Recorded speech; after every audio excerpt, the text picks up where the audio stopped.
and Bruce asks a question which I've been wondering as well. I'm unclear on whether Mark Mitchell changed the process. Bruce said he has, or this is how it always, that was the system. Because that's the next question to ask.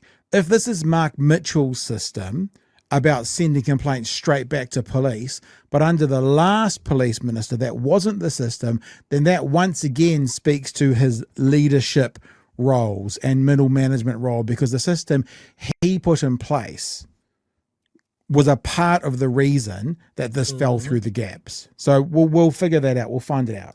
Doing that, the system works. My system, the system that works in my office, had worked up until the time we had a corrupt police executive. That is where the failure was. It was not in the system. It was the fact that we're coming up against a corrupt police executive, and that is where the failure was. So they are corrupt. He said the word. Well, you've used the word. No, you use the word. Yeah, You used the I word. have used it, but and actually, to be honest with you, if I need to have one of those beep, beep, beep, beep sound effects on the board. You use the word. yeah, I have used it, but and actually, to be honest with you, if you, from a personal view, my own personal view, Not not government. the view of the Not government, but as the police minister, having seen what's happened, seen the behaviour that's been perpetrated, seen the way the victim has been treated, seen the way that power has been used to subvert the processes in an intentional way, then I think a lot of people would probably, like I said, if it walks like a duck and quacks like a duck, that's what we had to deal with. But in a personal view, not the government. I think it crossed the boundary, absolutely.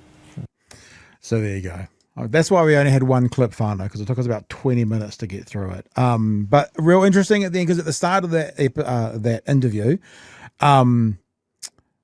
Jack Tane used the word corruption, and Mitchell did a politician's things where he talked about what the IPCA had laid out, and they hadn't used that word, but at no point did he say whether he thought it was or not. And then it just slipped out of his mouth, and then the backtracking went. Yeah, totally. That is corrupt. He said the truth, which is what triggered a panic response, because he's a national MP, and the truth triggers a panic response every time.